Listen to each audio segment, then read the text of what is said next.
Hello my dear learners, how are you? Hope you are doing well. Okay, तो मैं आज आपका session लेने आया हूँ जो कि फिज़िक्स का टॉपिक है कंजर्वेशन ऑफ लीनियर मोमेंटम। तो फर्स्ट ऑफ ऑल हम डिस्कशन करेंगे कि आज का हमारा टारगेट क्या है, आज की क्लास में हम लोग क्या कंप्लीट करेंगे। ओके, तो चलिए शुरू करते हैं। फर्स्ट ऑफ ऑल हम मेंशन करते हैं टुडेज टारगेट। जो पहला टॉपिक होगा हम लोग कंसिडर करेंगे आज की क्लास में, वो होगा conservation of linear momentum. Conservation of linear momentum.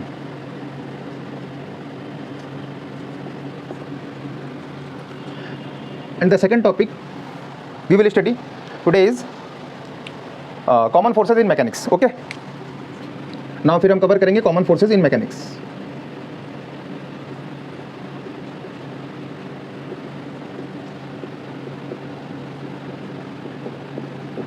तो और बताइए कैसी चल रही है आप लोग की पढ़ाई, प्रिपरेशन कैसी हो रही है? आज तो दिल्ली का मौसम भी बहुत ज़्यादा ख़राब हो चुका है, लेकिन कोई नहीं, इसी ख़राब मौसम में हमें खुद को आगे बढ़ाना है अपनी मेहनत के अनुसार। ठीक है, हम लोग अच्छे से पढ़ेंगे और आज के सेशन को होपफुली बहुत अच्छे से कंप्लीट करेंगे। तो फिर चलिए शुरू किया जाए।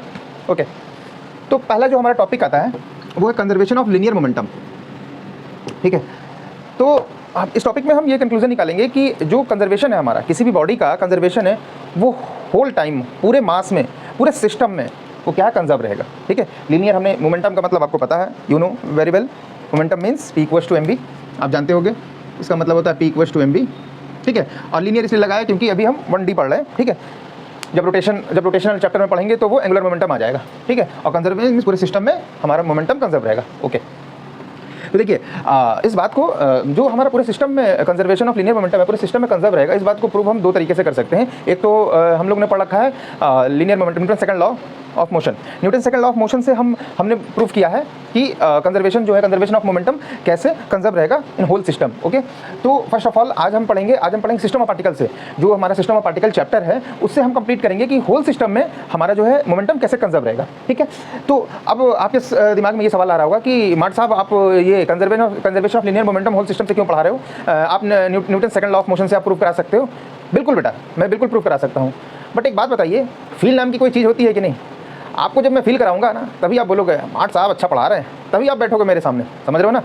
तो फील कराना है आपको। उसमें क्या होता है ना, सिस्टम ऑफ पार्टिकल्स से जब हम conservation of linear momentum prove करते हैं ना, तो उसमें क्या आता है? फील आता है। क्या आया?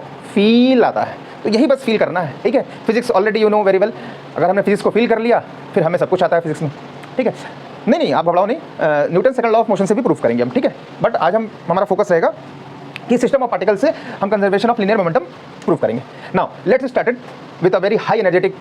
ठीक है, तो फर्स्ट ऑफ ऑल आपने जो प्रीवियस चैप्टर में पढ़ा होगा, जो पोजीशन है पार्टिकल का, जो पार्टिकल का पोजीशन है m1r1 plus m2r2 plus dot dot dot से डिफरेंट पार्टिकल्स के mn rn divided by m1 plus m2 plus dot dot dot mn। Okay, ये आपने ऑलरेडी पढ़ रखा होगा सिस्टम ऑफ पार्टिकल चैप्टर से।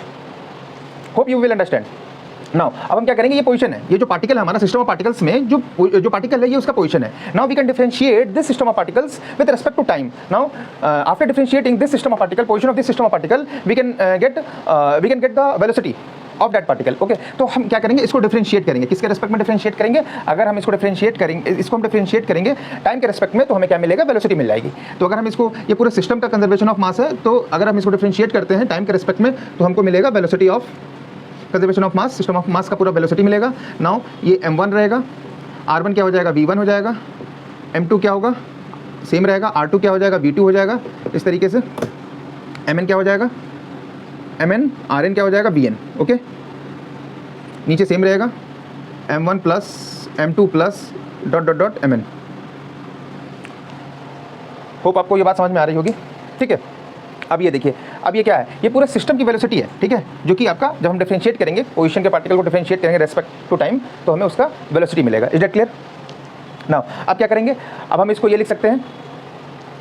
अब देखिए, हम आपको यहाँ पे एक बात समझाना चाहते हैं कि सपोज दैट डिफरेंट पार्टिकल्स हैं, ये डिफरेंट पार्टिकल्स एक सिस्टम है। ठीक है, इसका कुछ मास होगा, इसकी कुछ वेलोसिटी होगी। सपोज हम इसे m1 मान लेते हैं, v1 मान लेते हैं। इस पार्टिकल का कुछ मास होगा, इस पार्टिकल की कुछ वेलोसिटी होगी, इस पार्टिकल का कुछ मास होगा, इस पार्टिकल की कुछ वेलोसिटी होगी।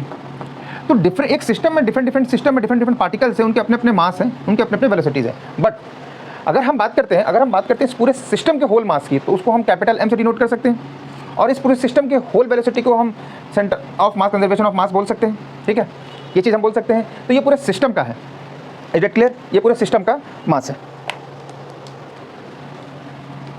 नाउ अब हम आपको ये समझाना चाहते हैं कि देखिए, इस चीज़ को हम उधर मल्टीप्लाई करेंगे नेक्स्ट स्टेप में, तो ये होगा क्रॉस मल्टीप्लाई करेंगे M1 plus M2 plus dot dot dot Mn bracket V com equals to M1 V1 plus M2 V2 dot dot dot Mn Vn। ठीक है, Mn Vn। अब आपको मैंने ये समझाया, मैंने कुछ नहीं किया। इस स्टेप के बाद अगले स्टेप मैंने क्या किया, ये जो डिनोमिनेटर फॉर्म में था, जो ये पूरे सिस्टम का मास था, ये देखिए, ये एक हम इस यहाँ से ये कंक्लूजन निकाल सकते हैं, जो हमारा होल सिस्टम है, एक बड़ा सा सिस्टम है, उसमें डिफरेंट पार्टिकल्स हैं, उन पार्टिकल्स के, एक बड़ा सा सिस्टम है, उसमें डिफरेंट पार्टिकल्स हैं, उन पार्टिकल्स के अपने कुछ मास होंगे। ठीक है, उन पार्टिकल्स की अपनी कुछ वेलोसिटी होगी, यू अंडरस्टैंड? अपने इनके पार्टिकल्स के मास होंगे, उसमें वेलोसिटी होंगे, तो इनके खुद के अपने कुछ ना कुछ मोमेंटम होंगे। लेकिन अगर हम इस पूरे सिस्टम की बात करें, पूरे सिस्टम का मोमेंटम क्या होगा, तो पूरे सिस्टम का कुछ मास होगा, सब छोटे छोटे पार्टिकल्स के मास और वेलोसिटी मिला के हम कैपिटल M बोल सकते हैं मास, और उसकी वेलोसिटी V बोल सकते हैं। ठीक है, तो ये जो है, इसको हमने इधर ले आके मल्टीप्लाई कर दिया, ये हो गया। ठीक है, और इधर ये वाला क्वेश्चन बचा। अब देखो कि ये अगर मास है M1 M2 dot dot Mn, ये क्या है, पूरे सिस्टम में जो छोटे छोटे पार्टिकल्स हैं उनका मास है, तो इसको हम पूरे सिस्टम का मास बोल सकते हैं। अगर ये सारे सबके मास मिलाकर हम टोटल सिस्टम का मास बोल सकते हैं, तो हम इसको क्या लिख सकते हैं, कैपिटल M, और ये पूरे सिस्टम की वेलोसिटी है, equals to M1 V1 plus M2 V2 dot dot dot Mn Vn। आप समझ पा रहे हो ना मैं क्या कह रहा हूँ? अब देखिए, ये अब हमें क्या मिला, ये पूरे सिस्टम का मास मिला, ये पूरे सिस्टम की वेलोसिटी हमें मिली। ठीक है, अब इस बात को क्या हम ये नहीं बोल सकते क्या है, मास मल्टीप्लाई वेलोसिटी क्या देता है, momentum. We know very well that P equals to mv। हमने पहले ही टॉपिक में मोमेंटम क्लियर किया था कि P इक्वल्स टू mv होता है। तो हम इसको बोल सकते हैं, पूरे ये सिस्टम की मास और वेलोसिटी का मल्टीप्लिकेशन है, तो हम इसको बोल सकते हैं कि ये पूरे सिस्टम का मोमेंटम है। अब ये पूरे सिस्टम का मोमेंटम हो गया, तो अब आप देखिए कि ये पर्टिकुलर जो एक पार्टिकल को अगर हम कंसीडर करते हैं, इस पार्टिकल को अगर हम कंसीडर करते हैं, तो इसका क्या है, मोमेंटम है, जो कि कितना है, M1 V1।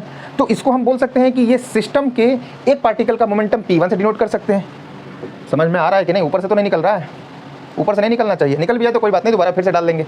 ठीक है, चलो, तो ये हो गया आपका P1 plus same as it is ये P2 plus same as it is ये हो गया आपका Pn वेक्टर सम। ठीक है, तो आप ये देख रहे हो, आपको एक बात यहाँ से कंक्लूजन क्या निकल रहा है, आप यहाँ से एक कंक्लूजन निकालिए कि आप देख रहे हो कि जो पूरे सिस्टम का मोमेंटम है, जो पूरे सिस्टम का मोमेंटम है, वो उस सिस्टम के प्रत्येक हर एक पार्टिकल का इंडिविजुअली पार्टिकल के मोमेंटम के बराबर है, वेक्टर सम। आप समझ पा रहे हो? जिस फील की मैं बात कर रहा था शुरू में, वही फील अब आपको आ रहा होगा कि इस सिस्टम में there are so many different particles. ठीक है, उस इंडिविजुअली एक पार्टिकल का हमने मोमेंटम निकाला, अब पूरे सिस्टम का पार्टिकल का मोमेंटम निकाला, तो एट द एंड कंक्लूजन क्या निकला कि पूरे सिस्टम का मोमेंटम किसके बराबर है, vector sum of every and each individual particle momentum, every and each momentum of individual particle. Is that clear? मुझे लगता है यहाँ तक की आपकी कहानी क्लियर हो चुकी है, समझ में आ चुका है। चलो जल्दी से इसे नोट कर लो, वरना कुछ नहीं रहेगा, कॉपी में होना चाहिए। ऐसे सुनते तो हम लोग बहुत कुछ हैं, बट याद भी रहना चाहिए। चलिए जल्दी से इसे नोट करिए, फिर आगे की कहानी की ओर चलते हैं। ठीक है।